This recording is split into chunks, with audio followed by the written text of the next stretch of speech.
অত্যন্ত গুরুত্বপূর্ণ একটি অপরাধ ধর্ষণ এবং তার শাস্তির ক্ষেত্রে কোরআন ও হাদিসের প্রাচীন বিধানগুলো ঠিক কিভাবে আধুনিক প্রমাণাদি সংগ্রহের সাথে যুক্ত হচ্ছে।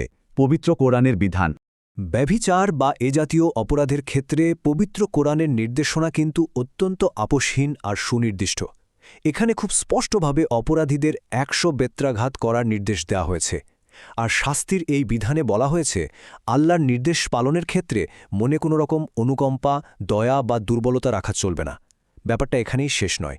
এই শাস্তিটি গোপনে দেওয়ার সুযোগ নেই, বরং এটি জনসম্মুখে কার্যকর করার নির্দেশ দেওয়া হয়েছে, যেখানে বিশ্বাসীদের একটি দলকে উপস্থিত থেকে পুরো বিষয়টি প্রত্যক্ষ করতে হবে। অর্থাৎ এই বিধান মূলত সমাজে একটি দৃষ্টান্ত স্থাপনের উপরই সবচেয়ে বেশি জোর দেয়। হাদিসের আলোকে শাস্তির বিধান।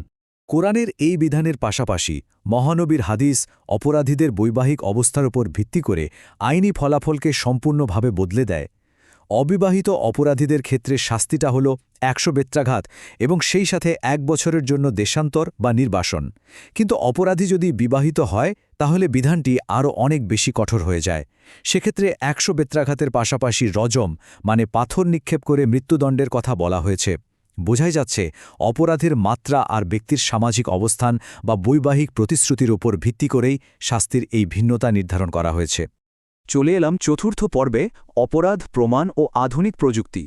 এতক্ষণ তো কঠোর শাস্তির বিধানগুলো দেখলাম, কিন্তু এই গুরুতর অপরাধ বাস্তবে প্রমাণ করার প্রক্রিয়াটি আসলে কি? প্রমাণের ক্ষেত্রে প্রথাগত আর আধুনিক পদ্ধতির মধ্যে একটা চমৎকার বিবর্তন কিন্তু লক্ষ্য করা যায়। ইসলামী আইনশাস্ত্রে প্রথাগতভাবে এ ধরনের অপরাধ প্রমাণের জন্য ৪ জন সাক্ষীর উপস্থিতি প্রয়োজন। এটি অত্যন্ত কঠিন এবং বেশ বিরল একটি শর্ত। কিন্তু অন্যদিকে আমাদের কাছে রয়েছে আধুনিক বিজ্ঞান। প্রতিবেদন অনুযায়ী আধুনিক প্রযুক্তি যেমন ডিএনএ পরীক্ষাও এখন অপরাধ প্রমাণ হিসেবে গ্রহণযোগ্য হতে পারে। প্রাচীনকালের ৪ জন সাক্ষী সেই কঠোর শর্তের সাথে আধুনিক বিজ্ঞানের এই ডিএনএ টেস্টের গ্রহণযোগ্যতা প্রমাণ করে যে ন্যায় বিচার প্রতিষ্ঠার উপায়গুলো কিভাবে আধুনিক প্রযুক্তির সাথে পুরোপুরি খাপ খাইয়ে নিচ্ছে।